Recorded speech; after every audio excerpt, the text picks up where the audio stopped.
વડોદરામાં વ્યાજખોરમાં દીકરાએ માનવતા નેવે મૂકી છે એવું લાગે છે।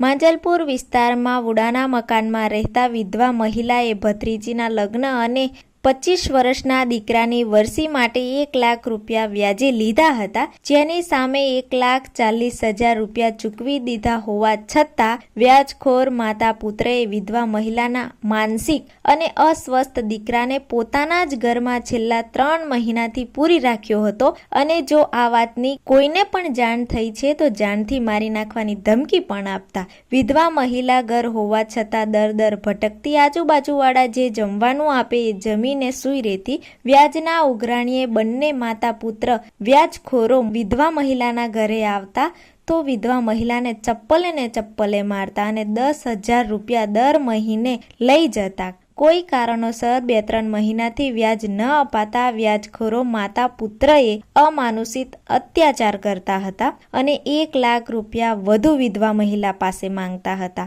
આ દરમિયાન વિસ્તારમાં રહેતા એક યુવકે આ મામલે માંજલપુર પોલીસ સ્ટેશનમાં ફરિયાદ નોંધાવી હતી। માંજલપુર પોલીસે આ મામલે મા દીકરાની સામે ગુનો નોંધી કાર્યવાહી વધુ હાથ ધરી છે। આજુબાજુમાં સુઈ જાઉં છું, આજુબાજુવાળા ખાવાનું ખવડાવે છે મને અને આ છોકરો તો મારો 3 મહિનાથી પૂરેલો છે।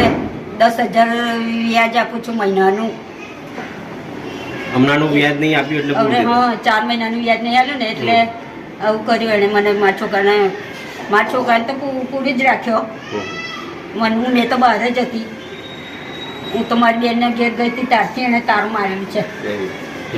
જમવા બમવાનું છોકરાનું મારે છે બી તમને? હા, મને ચપ્પલે મારી, હજુ મને છાતીમાં બી દુખાવો થાય છે। મને ચપ્પલે મારી હતી તે। પેલા બેનનું નામ શું છે?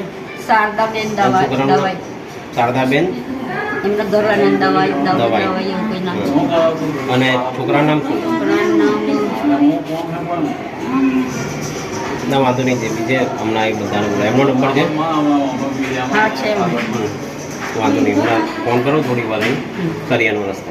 ટેન્શન ના લેશો, બધું તમારા છોકરાને બી બહાર કાઢીશું, મકાનમાં બી તમારે રહેવાનું। સ્થાનિક લોકોનો મારા પર ફોન આવ્યો કે એક છોકરાને 3 મહિનાથી અંદરથી પૂરી રાખ્યો। જ્યારે મેં કારણ પૂછ્યું તો કારણ બહુ અલગ જાણવા મળ્યું કે વ્યાજ પર પૈસા, આ લોકોએ 70,000 રૂપિયા લીધા છે છોકરીના લગ્ન માટે।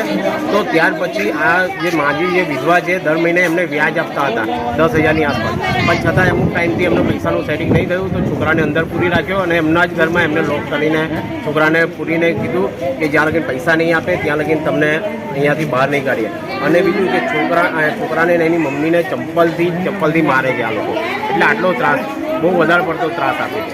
આ લોકો પોલીસ સ્ટેશન કેમ નથી ગયા? પોલીસ સ્ટેશનનું એટલું કે આ લોકોનો ખોફ, જે વ્યાજખોરો છે એ લોકોનો ખોફ એટલો ભયંકર કે આ લોકો અમને મારે તો છે પણ કે મારી ના નાખે અને ધમકી બી આપતા હતા, પોલીસ કે કોઈને જાણ કરી તો તમને જાનથી મારી નાખીશ।